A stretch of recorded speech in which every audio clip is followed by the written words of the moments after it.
Quatrième thème, agir pour soutenir la création d'emplois, réduire vos factures. Développer l'activité, ça se fera au sein de la communauté de communes, puisque vous savez que le conseil municipal que vous allez élire à partir de dimanche prochain, eh bien, un certain nombre des conseillers sont routés vers l'intercommunalité. Donc, au sein de l'intercommunalité, il faudra développer l'activité en créant une pépinière d'entreprise pour soutenir les porteurs de projets et favoriser la création d'emplois. Ici, à Écomois, ça n'existe pas. Et c'est très dommage que ça n'existe pas. Pourquoi? Amélie va nous en parler. Fabrice va nous en parler. Bonsoir. Alors, il y a 2 ans, nous montions une entreprise et nous cherchions des locaux et une pépinière pour nous aider. Il y a 2 ans, nous avons beaucoup cherché et nous avons voulu nous installer à Écomois. On l'a appelé partout et on nous a dirigés vers une location d'un ancien commerce qui n'est pas du tout ce dont nous avons besoin. Nous avions besoin d'une pépinière d'entreprise avec du matériel, avec du soutien, avec tout ce qui va pour aider les entreprises. Et cette pépinière, eh bien, on l'a trouvée à Reims. Malheureusement, on n'a pas pu s'installer à Écomois. Le problème pour Écomois et pour nous, c'est que si tout va bien, dans 2 ans, on va rapatrier notre entrepôt dans la Sarthe. Eh bien, on ne rapatriera pas Écomois, parce qu'Écomois ne nous a pas aidés au début. Malheureusement, on le rapatriera à Reims. Donc Écomois a absolument besoin d'une pépinière. C'est indispensable au développement économique. Je soutiens les pépinières, je fais partie d'une pépinière, et la pépinière est un projet indispensable à toute ville.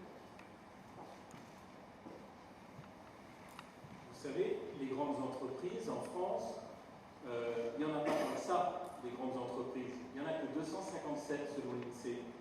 Par contre, des PME, ce qu'on appelle les PME, les TPE, vous en avez 147 000. Voilà. Et alors, il y a encore un autre type d'entreprise, c'est ce qu'on appelle les micro-entreprises.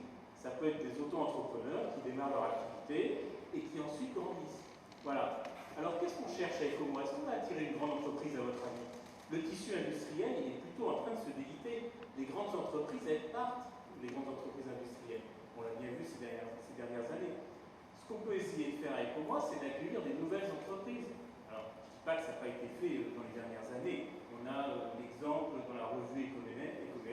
Bien sûr que tout le monde essaye de faire venir ces entreprises. Qu'est-ce qui manque aujourd'hui à ces entreprises, ces petites entreprises, pour venir finalement? Eh bien, il faut qu'elles trouvent des conditions qui soient faciles pour elles. Il faut donner leur chance à ces micro-entrepreneurs, ne pas leur faire payer des loyers dissuasifs, leur donner des moyens modernes. Qu'est-ce qu'attend une entreprise de 250 personnes pour s'installer? Une entreprise de service, parce que ça ne va pas être une entreprise industrielle. À votre avis, elle attend des moyens de connexion modernes pour que les gens puissent faire du télétravail. Ça veut dire quoi? Ça veut dire de la fibre optique. Voilà. C'est tout simplement ce genre de choses qu'on attend depuis longtemps.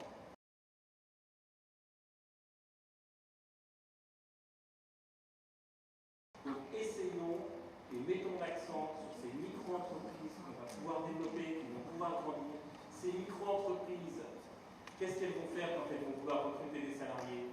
Elles vont s'installer, elles vont recruter localement, elles ne vont pas aller recruter des gens du monde. Donc, typiquement, Amélie, je pense que l'entreprise d'Amélie va se développer localement. Donc on est vraiment là-dedans. Il faut savoir aujourd'hui, je ne vous l'ai pas dit, mais aujourd'hui, on a 50% des gens qui travaillent soit dans des micro-entreprises, soit dans des PME, TPE. C'est ça aujourd'hui. Ce n'est pas les très grandes entreprises. Arrêtez d'imaginer que tout le monde va travailler dans des très grandes entreprises. Alors, moi je vais vous parler du thème suivant qui est renégocier les contrats de fourniture d'eau et d'assainissement pour diminuer vos factures. Alors je sais que vous allez dire c'est super opportuniste de parler de ce sujet, mais c'est vrai que ça défraie la chronique dans le bourg, et puis ça aurait été une erreur de ne pas en parler, parce que quand même il y a un enjeu important pour les écoméens, donc nous allons en parler. Donc pour les factures d'eau, il faut rappeler que l'eau potable est une compétence exercée par le CIDERM, qui est un syndicat intercommunal. Le conseil municipal du 18 décembre 2017, à l'unanimité, dissident du Conseil a décidé d'y adhérer à partir du 1er janvier 2018. Or, l'équipe municipale savait pertinemment que les tarifs n'étaient pas les mêmes entre la commune et le CIDERM. À cause de cela, les tarifs ont augmenté en 2019 et continueront d'augmenter en 2020 et les années suivantes, parce qu'il faut les harmoniser. Donc l'abonnement, très concrètement, va passer de 36,50 € hors taxe à 45,68 €, sans doute plus, parce que le CIDERM part déjà d'augmenter ses propres tarifs pour faire face à des difficultés financières. Quant au mètre cube, qui était à 1,13 € hors taxe, il va passer à 1,30 €, soit plus 15%, et cela, si ce n'est pas déjà répercuté en 2019, ça le sera à partir de 2020. Alors moi, je pense que le conseil municipal, en prenant cette décision d'adhérer au CIDERM, ne s'est pas vraiment soucié de l'impact financier pour les écoméens. Il avait de toute façon l'intention d'augmenter les tarifs, bon, pourquoi pas, 2% par an sur 10 ans, mais comme il va y avoir ce rattrapage pour rejoindre les tarifs du CIDERM, et que le CIDERM a en plus besoin d'augmenter ses propres tarifs, eh bien on va largement dépasser les 1,30 € hors taxe, bien évidemment. Et là, on ne parle pas de l'abonnement, on ne parle que du mètre cube. Alors, il est vrai que la loi NOTRe imposait l'abandon de la compétence eau potable par les communes au profit de l'intercommunalité.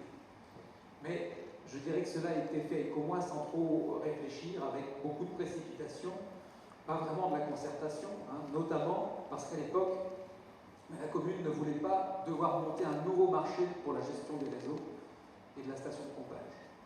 Alors, sachez que la loi Engagement et Proximité, qui est parue fin 2019, là c'est tout récent, permet désormais aux intercommunalités de déléguer à l'une de ses communes membres, par convention, toute ou partie d'une compétence qui lui a été transférée. Donc, si nous sommes élus, eh bien, nous nous engageons à étudier la reprise de cette délégation au niveau communal, afin que nous puissions maîtriser les tarifs. Parce que là, nous ne les maîtrisons plus. C'est vrai qu'au CIDERM, on ne pèse pas grand-chose. Il y a beaucoup de communes qui y siègent. Les deux voix, eh bien, ça n'emporte pas le vote. Donc l'enjeu est important, car en réalité, il faut savoir que la situation financière du CIDERM est fragile depuis que le Mans Métropole s'en est retiré. Pour ce qui est de l'assainissement, alors là c'est un petit peu plus simple, parce que pour ce qui est de l'assainissement, c'est la communauté de communes qui est aux manettes. Pourtant, nous avions jusqu'en 2026 pour transférer la compétence assainissement, il n'y avait pas d'urgence, mais ça a été fait par les élus. Le problème, c'est que la communauté de communes, pour l'instant, navigue à vue. Tous les schémas directeurs d'assainissement, qui doivent être réalisés sur l'ensemble du territoire communautaire, en fait, les schémas directeurs, ce sont des études diagnostiques et de programmation qui vont programmer sur 10 ans les travaux à réaliser sur nos réseaux d'assainissement et aussi nos stations d'épuration pour se mettre en conformité. Donc, tous ces diagnostics ne sont pas réalisés aujourd'hui et de ce fait, eh bien, on ne sait pas trop où on va financièrement. Alors, il y a déjà à peu près 1 400 000 € qui ont été programmés de travaux à faire en 2020, avec une priorité d'ailleurs sur École-moi, parce que les agences de l'eau, enfin l'agence de l'eau Loire-Bretagne, ainsi que la DDT, poussent les communes pour qu'elles se mettent en conformité, parce qu'on n'est pas en conformité en matière de rejet d'eau usée dans le milieu naturel. Alors la chance, c'est que comme on n'a pas fait grand-chose quand même pendant toutes ces années, eh bien, on a mis de l'argent de côté. Ça, c'est une bonne chose, mais le problème, c'est que cet argent, il a été mis dans le compte commun de la communauté de communes. Et donc, les travaux, ça va être à faire à l'échelle de la communauté de communes. On sait déjà que sur l'Aîné Saint-Gervais, il y a plus de 3 millions € de travaux à faire en matière d'assainissement. Donc, en réalité, tout ça, ça va être payé. Donc, voilà encore un exemple qui montre que on s'est précipité à transférer la compétence assainissement un petit peu pour s'en débarrasser, je dirais, alors qu'il n'y avait pas d'urgence. On laisse la main aux autres, ça fait un peu moins de travail, mais ensuite on ne maîtrise plus grand-chose. Donc, moi ce que je voulais vous dire, c'est que pour ce qui est des tarifs d'assainissement que vous avez payés, ils ont bien été votés par les élus au niveau de la communauté de communes. C'était le 19 novembre dernier. Donc reprenons la main là-dessus et modifions ces tarifs.